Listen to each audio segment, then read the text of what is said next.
Hello, beautiful soul. I'm Natalie Southgate. I'm the creator of Chakra Dance. Today, I want to talk a little bit about what's known as the shadow. You may have heard of shadow work before and wondered what it's all about. It's actually a really big part of Jungian psychology, and therefore, it's actually a really big part of Chakra Dance. And just to kind of talk a little bit about it first, I know when I first heard about shadow work, I was like, and why would you want to do that exactly? I remember when I was training to become a Jungian psychotherapist, and our teacher said, we're going to start moving into this shadow work. And she started to talk about the shadow being the parts of us that we have buried and repressed and hidden and blocked because they're the parts of us that we don't like, that have been humiliating, that are embarrassing, that are terrifying. And these are all these parts of ourselves that we've buried. And I remember thinking, why would I want to go digging that up? Why would I want to go digging up the darkness within myself? Wouldn't that actually turn me into exactly the kind of person that obviously I don't want to be? So why would I do that? But then I started to learn more about it, and I really can understand why it's important. Because when we bury something, okay, so say it's an experience that we've had and it's been really shameful and with this horrible feeling, and instead of processing it and going through it, we bury it, we block it. It doesn't just go away. If we buried everything and it just went away, that would be one thing. But whatever we bury, it starts to fester and it starts to grow. Okay. And then what happens? All of these unconscious experiences and feelings and desires and urges and all these sort of parts of ourselves that don't feel acceptable, maybe we could say, we bury, they start to act out unconsciously in our lives. If you push something down for long enough, it erupts. There's explosions, So the shadow that's buried shows up in dark moods in our lives. Sometimes you're just in a mood, a dark mood, and you don't even really know why. It doesn't even feel like anything's particularly triggered it. This is often the shadow, kind of coming up. It can come out in these kind of eruptive outbursts of behavior. Sometimes you might just have an angry response come out of you, and you think, gee, where did that come from? It's like I had no control over that. It's like the shadow took over. It can come out in a lot of psychosomatic illnesses. It's like we buried it, and it's erupting into an illness in our lives. It can even come out as unconsciously inspired accidents in our lives. Just take that in for a moment, okay, of how the unconscious from this buried place can actually be ruling our lives in so many ways. So I want to give you a real life example, because I think sometimes that can help us to understand it more easily. It does for me. So this is a common one that I come across. Say you've been brought up where you have believed that you need to be a good girl. A good girl, if you're going to be loved and accepted and people are going to like you, then you need to be nice and you need to be a good, okay, and kind and loving. And so this is how you want to be, and how you are, the aspects of you.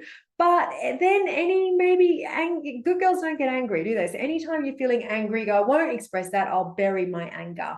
And there might be a more wild part of you that, wants to go out and do these kind of wild adventures, and that's not a good girl. I'll block this away, and it goes into the unconscious. So you've got your anger down there, you've got your wildness down there. You might start to not share a lot of your opinions, because the nice girl, the good girl, wouldn't sort of have an opinion like that. So down goes the opinion, and you can see over the years burying, portraying this good girl, and you believe you're the good girl as well, because you've buried all of this wildness within you.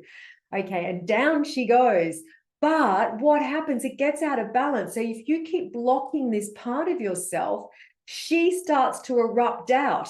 So she starts to almost become, like, if you can picture her buried down there, growing up, this little good girl turns into this woman who goes into this unconscious, almost feral volatile woman. And she's the one who's like going to explode back with an opinion out of nowhere when everyone goes, whoa, where did that come from? She's the one that might develop an addiction so she can go off and secretly misbehave, and out she can come. She might start having all these wild fantasies about leaving her partner so she can go off and do this. And the good girl, the good woman's going, why am I having this? Why is this coming through? What's happening? What it is, it's the good girl buried. It's the girl that's been buried running the show. And this is what happens. The longer we bury something, the more we bury, the more it festers. So really the bigger the shadow grows. Okay, so you bury and bury and bury, and then suddenly what's unconscious is suddenly ruling your life. She might end up creating an eating disorder. Like these patterns of behavior, these things that erupt in our lives, physically, emotionally, energetically, in relationships, are quite often ruled by unconscious behaviors, by the shadow. So for someone that's buried and in the dark, isn't she running the show suddenly? So now can you see why it makes sense, why we have to go back down and reclaim this shadow? And we can have this fear, like, this is all the the dark parts of me, but quite often it's not. It's quite often your wildness and your opinions. You're not the good girl or the bad girl. You're a woman who has her own opinions, who has her own energy, who has her own belief system. So it's really by bringing this shadow up, what you're doing is becoming more whole, becoming more full a person. And that's the whole premise of Jungian psychology, is to become the fullest version of who you are. And that involves bringing this shadow and integrating it. It's not becoming a bad girl. And I think that's where people get it wrong. They think, I'll bring out the shadow and I'm going to go and have an affair. You're more likely to do that from the unconscious ruling. As you bring this part of yourself up, there's desires that need to be fulfilled in your life, and you can work with that more consciously. So it really is a beautiful healing thing to do, to work with the shadow. It's not as scary as it sounds, especially when it's done in a really safe container. And that's what Jungian psychology is, and that's what chakra dance is. In chakra dance, we literally start to dance these buried parts of ourselves very gently up to the surface to integrate. We're not going to dance up 40 years of buried shadow in one dance.